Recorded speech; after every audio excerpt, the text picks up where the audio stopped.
Welcome to our next lesson. This is on combining the exponent laws. So we can take what we've learned from the previous exponent laws and use them together. We can combine them in order to solve problems. So if we take a look at this example, if we have three students and they're trying to solve this expression, 3x squared times 5x cubed, and they get the following answers: 8x to the exponent 5, 15x to the exponent 16, and 15x to the exponent 5. We want to see which one is correct. So to solve this expression, 3x to the exponent 2 times 5x to the exponent 3, we need to combine our exponent laws. So the first step that you want to do is to rewrite the expression in expanded form. So we start with 3x to the exponent 2, and that 2 needs to apply just to the x's. So we would have 3 times x times x. If we look at 5x to the exponent 3, the 3 only applies to the x, so we would have 5 times x times x times x. So we can then do the multiplication between the 3 and the 5 and rewrite the repeated multiplication for our x's. So we would end up with 15x to the exponent 5 because we need to add together the exponent for our two x variables. We would end up with 15x to the exponent 5. So in this lesson, we're just going to look at a bunch of different examples. Let's look at another one. So here we go. Let's try this. Let's use factors to solve 6a to the exponent 6 divided by 3a to the exponent 2. And we want to show that it equals 2a to the exponent 4. Well, let's show how this works. So I like to write my division expressions where I have an expanded form for the first numerator, 6a to the exponent 6. I'm going to write 6 and then show the repeated multiplication of the a's there. And I'm going to divide that, put that over top of 3a to the exponent 2, which would be 3 times a times a. Now, we can now look at what number can I take 6 and 3 and divide both by. Both of them can be divided by 3. If I divide 6 by 3, I get 2. 3 divided by 3, I get 1. And then I have a couple of a's that cancel out there. So what I get for expression here would be 2a, and then I have to count the number of a's that I have left there. And when I count them up, I have 4. So this would be 2a to the exponent 4. All right, let's look at this example. So we have negative 7a to the exponent 8 being multiplied by 6a to the exponent 12. So we want to use our product law here. And we also need to make sure that we are multiplying our coefficients. So I know that I need to have negative 7, and that needs to be being multiplied by 6. So that portion I write at the start. Then I can apply my product law where I add my exponents. So I have 7 times 6 is going to be negative 42, and then I would have a to the exponent 20, because 8 plus 12 equals 20. All right, let's look at this next one. I have 30b to the exponent 14 divided by 45b to the exponent 10. Now remember, the rule we apply is the quotient law, and with the quotient law we need to subtract exponents. But first what we need to do is take the coefficients and put them down to their lowest terms. I can take both the top number and the bottom number and divide those both by 15. So when I divide the top number, 30, by 15, I get an answer of 2. 45 divided by 2 is 3. The next step is to think about the subtraction of the exponents. If I have 14 subtract 10, that would equal 4. So I can write my exponent here as b to the exponent 4. So your answer here would be 2 over 3 b to the exponent 4, or we can also write this as 2b to the exponent 4 over 3. You can write these both ways. They're both correct. Okay, let's look at the next example. So we have three expressions being multiplied together here. So I know that I'm going to need to multiply my coefficients, and I'm also going to need to add together the exponents. So the first thing I'd like to look at is the coefficients. There's a 3 in the first one, a hidden 1 in the second, and then a 6 in the third one. So I know I need to multiply those together. And then the next thing I need to do is to work with the variables. So I have a variable of a, and each of these is raised to the exponent of 4, 5, and 3. And I'm applying the product law here, so I need to add together these exponents. Next, we'll perform the mathematical operations for our coefficients and our exponents. We need to multiply in this first step, and our answer there is 18. Our next step is with our exponents is to add them, and I end up here with a to the exponent of 12. So my answer is 18a to the exponent 12.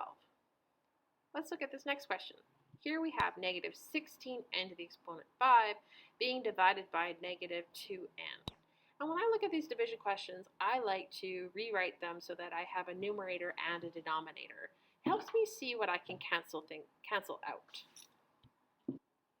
One of the things I'm going to have to remember here is that the n, when there's no number listed up there as an exponent, we need to assume that there is a hidden 1 here. So this is actually negative 2n to the exponent 1. So it's going to become important when I do my subtraction of my exponents. So my next step is to see if I can divide both the numerator and denominator's coefficient by the same number. And in this case, I can divide them both by 2. Negative 16 divided by negative 2 would give me 8. And then my next step is to subtract the exponents. So I would have 5 subtract 1, making my final answer for this question 8n to the exponent 4. Alright, so here's another question. X to the exponent 5 times y to the exponent 8, exponent 3, and y to the exponent 4. These are all being multiplied together. So with a question like this, what we need to remember is that we actually want to look at doing x and y separately. So let's start with looking at the x. X is being multiplied, so I know I need to use my product rule, which means to add the exponents, but I can only add the exponent of the like bases. So I would have here x to the exponent 5 plus x to the exponent 3. I then turn to the y's. I have an exponent of 8 and 4. So this would be y to the exponent 8 plus 4. Then I can simplify my exponents. 5 plus 3 is 8, and 8 plus 4 is 12. So my final answer here is x to the exponent 8 times y to the exponent 12. Good stuff. All right, let's turn to our next question here. Again, we're just looking at some variables, and we always just need to remember when we have questions like this, we have to apply the same thing. We need to do the x and y separately. So I have x exponent 5 as a numerator and x to the exponent 3 as the denominator. And this is division, so that means that I need to subtract the exponents. So I would have x to the exponent 5 minus 3 and y to the exponent 8 minus, and there's a little hidden 1 there, so I'd have to put a 1 there. So I can then simplify. I have x to the exponent 2 times y to the exponent 7. Excellent work. Let's keep going. All right. Again, here we have 3 expressions that are being multiplied together.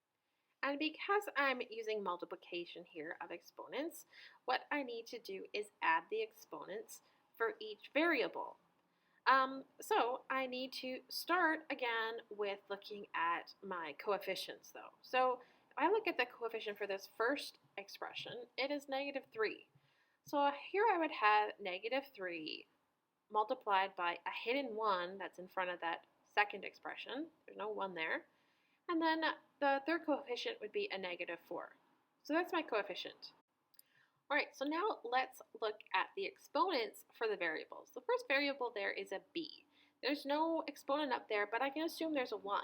So I have b to the exponent 1 plus 3 plus 2, because those are all the exponents I have attached to the b's. Now let's look at the c's.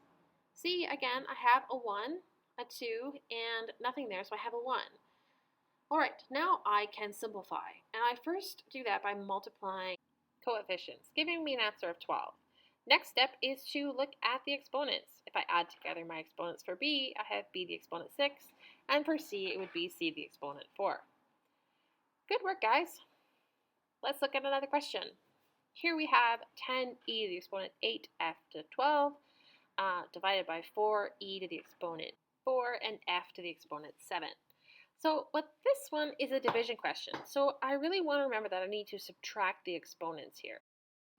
But just like we started with the coefficients when we were doing a multiplication question, we also should start with the coefficients when we're approaching this division problem. So the coefficients for my expressions here would be 10 and 4, and I want to reduce those down to their simplest form. So I can take both of these and divide them by 2. When I divide them by 2, I get 5 over 2. Now I can take my exponents and apply my exponent rules. I have an 8 on the top and a 4 on the bottom. It's division, so I need to subtract them.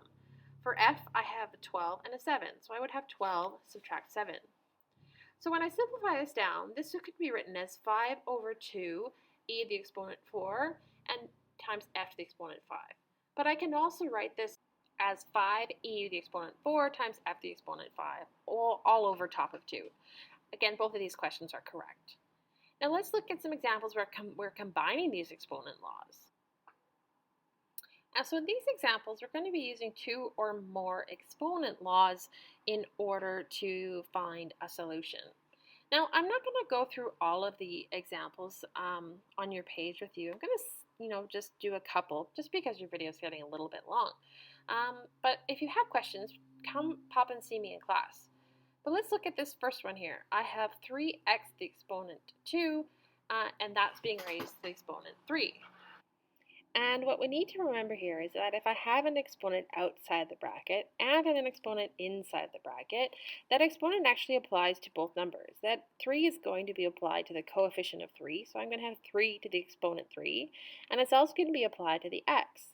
And remember, when we have an exponent outside the bracket and inside the bracket, what we need to do is to multiply the exponents. So we would have 3 to the exponent 3, which would be 27, x to the exponent 6. And that would be your final answer here. Now let's look at a question involving division.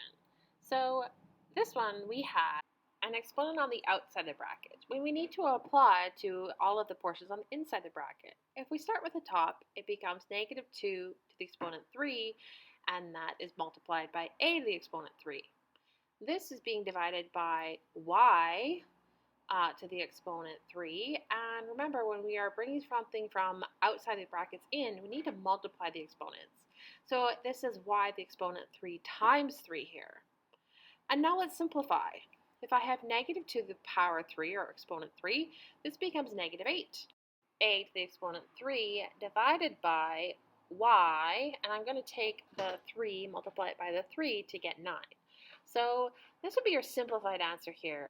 Okay, let's look at a trickier example. Now in this example, I have a negative on the outside, so we have to remember that that is actually a negative 1 hidden out there. So this looks like negative 1, and if I look at this negative side inside of the brackets, there's actually a hidden 1 in there. So this 5 is being applied to both a negative 1 inside the bracket, so I would have negative 1 to the exponent 5, and that negative 5 is also being applied to the n to the exponent 2. And in this case, we need to multiply our exponents. So to simplify this, I need to take my negative 1 and multiply that times negative 1 to the exponent 5, which is negative 1, and then multiply my exponents to get n to the power 10. Okay, let's look at a more complex example. This one, I have a 2 outside the bracket. So what I need to do is take that 2 and apply it to the variables and exponents inside the bracket. So I'm going to have 16, and then inside the bracket, I have 8 to the exponent 8 times 2, and y to the exponent 5 times 2. I can do the same thing to the bottom. Again, I want to take the exponent that's outside the bracket and bring it in and apply it to all numbers and variables inside of the bracket. So I'm going to have 2 to the exponent 3, and then x to the exponent 2 times 3.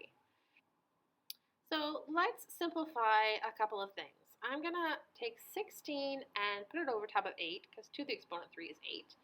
And then I'm going to simplify my x and my y values. So on the top here, I have x to the exponent 6 and y to the exponent 10, because I need to multiply those exponents. And on the bottom, I have x to the exponent 6, again, because I'm multiplying the two exponents there. Now, I need to simplify the coefficients, and both of these can be divided by 8, giving me 2 as my coefficient, and I have an x to the exponent 6 on top and an x to the exponent 6 on the bottom. So I can write that as x to the exponent 6 times 6 and y to the exponent 10. This would all be all over top of 1. So that really leaves me as a final answer of 2x to the exponent 0, y to the exponent 10. And we can simplify that by saying 2 times 1 times y to the exponent 10, which means I just have 2y to the exponent 10. Okay, one final one. So we want to write this in its simplest form. And for this one, I have negative a to the exponent 7 divided by negative a to the exponent 3. Now, with this, I need to remember just your general rules of dividing integers. If I have a negative being divided by a negative, I end up with a positive. So I'm going to end up with a positive a here. And then I need to subtract my exponents. So my final answer here would be a to the exponent 4. I hope that this video worked for you, and I appreciate you watching. Thanks, have a good night.